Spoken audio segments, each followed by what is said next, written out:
बिस्मिल्लाहिर्रहमानिर्रहीम सल्लल्लाहु ताला अला मुहम्मद व अला आलिहि व सहबिहि व बारिक वसल्लम।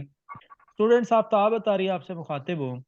हम लोगों ने important definitions of income tax जो है वो स्टार्ट किया हुआ है, जो कि 20 नंबर का बड़ा अहम जो है वो पोर्शन है और आपके पेपर में कंफर्म आता है। 4 डेफिनेशन आपके पेपर में आती हैं और आप लोगों ने उनमें से चारों की चारों ही जो है वो करनी होती हैं। 5 नंबर की एक डेफिनेशन होती है। तो हम जो है उसका कॉन्सेप्ट डिस्कस कर लेते हैं, जिसकी मदद से स्टूडेंट को उसको लिखना जो है वो आसान हो जाता है। उसके लिए समझ आ जाए तो डेफिनेटली स्टूडेंट उसको अपने वर्ड्स में भी एक्सप्लेन कर सकता है।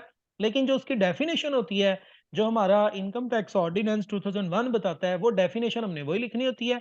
एक्सप्लेनेशन के अंदर हम जो है वो अपने पास से उसको एक्सप्लेन कर सकते हैं टू द पॉइंट।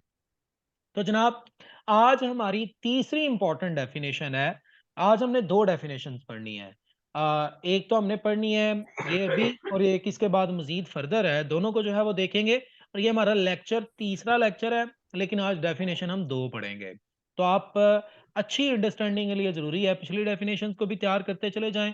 रोज़ाना एक डेफिनेशन अगर तैयार कर लें तो आपका 20-22 दिन में ये डेफिनेशन का काम मुकम्मल हो जाता है। तो जनाब अली, हमारी डेफिनेशन है आज approved gratuity fund. Approved gratuity fund का मतलब क्या है? इसका सिंपल सा मतलब तो ये है कि याद रखें, जब भी आप किसी ऑर्गेनाइजेशन में काम करते हैं तो ऑर्गेनाइजेशन वाले क्या करते हैं, आपके बेनिफिट के लिए, अपने एम्प्लॉय के बेनिफिट के लिए कुछ रकम जो है ना वो हर मंथ अलग से रखना स्टार्ट कर देते हैं। और जब आप रिटायर्ड होते हैं तो रिटायर्ड होने के बाद आपको वो रकम लमसम इकट्ठी 10, 15, 20 लाख वो इकट्ठी आपको पकड़ा देते हैं। जिसको आपने पंजाबी में सुना होगा, यारो बंदा रिटायर्ड होया तो उन्हें पेंशन मिली। तो वो क्या है, वो असल में उसे अप्रूव्ड ग्रेजुएटी फंड मिलता है। तो जब इकट्ठा आपको रिटायर्ड होने पर लमसम जो है वो एक अमाउंट मिल जाए तो अप्रूव्ड ग्रेजुएटी फंड होता है। जरा देख लेते हैं कि इसमें इसने क्या कहा है। कहता है approved gratuity fund mean the gratuity fund approved by commissioner. इसको ग्रेजुएटी फंड को अप्रूव्ड ग्रेजुएटी फंड इसलिए कहते हैं कि इसको जो कमिश्नर है इनकम टैक्स का, उससे हमने जो है वो अप्रूव करवाया होता है। ठीक है जी। तो इसलिए इसको अप्रूव्ड ग्रेजुएटी फंड कहते हैं। Under part 3 of the 6 casual, ये इसकी लॉ की लैंग्वेज में डेफिनेशन है। अब हम इसको जरा एक्सप्लेन अगर करें तो जनाब इसको एक्सप्लेन कैसे किया जाएगा। कहता है बहुत सारी ऑर्गेनाइजेशन, ये जो आपके सामने स्क्रीन पे इस वक्त मौजूद है ना, मैं इसी को उर्दू में पढ़ रहा हूँ कि आपकी अंडरस्टैंडिंग अच्छी हो जाए। कहता है बहुत सारी ऑर्गेनाइजेशन, चाहे वो पब्लिक है या प्राइवेट है, वो अपने एम्प्लॉय की बेनिफिट के लिए ना ये वाला फंड जो है वो मेंटेन कर दिए हैं।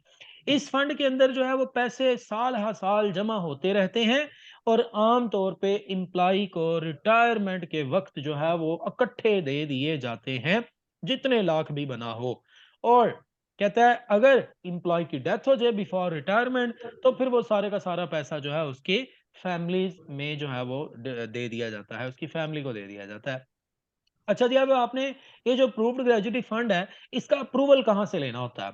भाई कहता है ये वाला फंड जो है शुड एस्टैब्लिश्ड इन पाकिस्तान। अगर आप इसका अप्रूवल लेना चाहते हैं तो उसके लिए आपको ये वाली शराइत जो है वो पूरी करनी होंगी। पहली शर्त क्या है कि आपको ये जो अप्रूव्ड ग्रेजुएटी फंड है इसको पाकिस्तान में जो है वो एस्टैब्लिश करना होगा और इसका अप्रूवल जो है वो लेना होगा।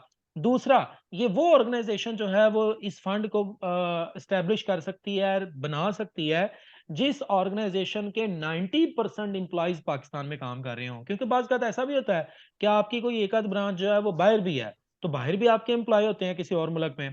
तो टोटल देखा जाएगा कि आपकी पूरी ऑर्गेनाइजेशन के टोटल कितने एम्प्लॉइज हैं, और उन एम्प्लॉइज में से अगर 90% एम्प्लॉइज पाकिस्तान में काम करते हैं तो उस सूरत में आपको अप्रूव्ड ग्रेजुएटी फंड जो है वो जनाब एस्टैब्लिश करने का मौका दिया जा सकता है। और तीसरा जनाब इसकी शर्त ये है कि ऑल बेनिफिट्स जो है शुड बी पेएबल इन पाकिस्तान, के सारे बेनिफिट जो है वो एम्प्लॉइज को ग्रांट किए जाएंगे पाकिस्तान के अंदर। तो ये जनाब अली हमारी डेफिनेशन है। नीचे उसने मजीद जो है वो एक लाइन लिखी हुई है, वो भी आप देख लें कि employer gets a lot of benefit if the gratuity fund is approved. Employers को ना असल में टैक्सेशन के अंदर जो है वो काफ़ी सारे फ़ायदे मिल जाते हैं। अपनी ऑर्गेनाइजेशन को के अंदर ये ग्रेजुएटी फंड मेंटेन करने की वजह से गवर्नमेंट से भी उसको काफ़ी सारे फ़ायदे मिल जाते हैं कि जनाब ये अपने एम्प्लॉय की बेटरमेंट के लिए काम कर रहा है, लिहाजा गवर्नमेंट जो है वो डिफरेंट किस्म के उसे फ़ायदे पहुंचाती है। तो ये हमारा एक डेफिनेशन है। दूसरी डेफिनेशन में सिर्फ और सिर्फ एक लफ्ज़ का फ़र्क है। वो क्या फ़र्क है? जी मैं आपको लिए चलता हूँ आज की दूसरी डेफिनेशन के ऊपर। और दूसरी डेफिनेशन इस वक्त ये आपके सामने है। वो क्या है जी? Approved superannuation fund. वो था अप्रूव्ड ग्रेजुएटी फंड, ये है अप्रूव्ड सुपर एनोवेशन फंड।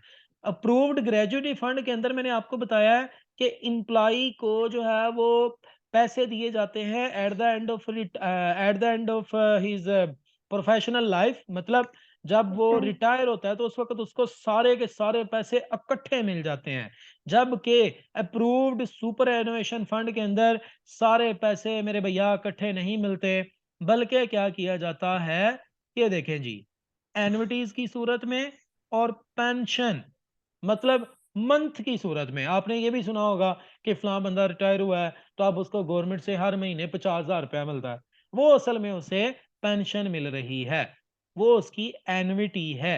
तो एन्युटीज की सूरत में खास वक्फे, एन्युटी कहते हैं वक्फों के बाद, कि कुछ 2 माह का वक्फा भी हो सकता है, 1 माह का भी हो सकता है, 4 माह का भी हो सकता है, डिपेंड्स अपॉन ऑर्गेनाइजेशन।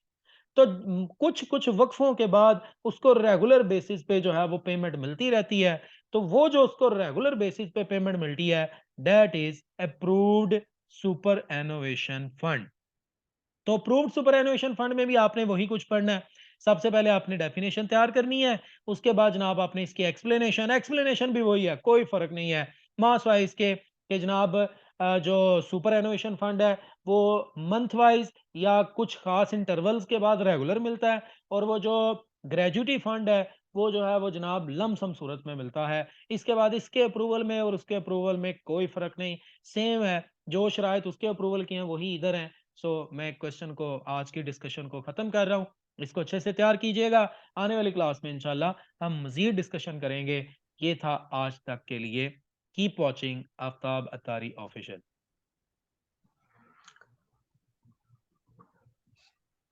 सर मेरा एक क्वेश्चन था इससे मुतालिक। हम्म। सर अगर किसी के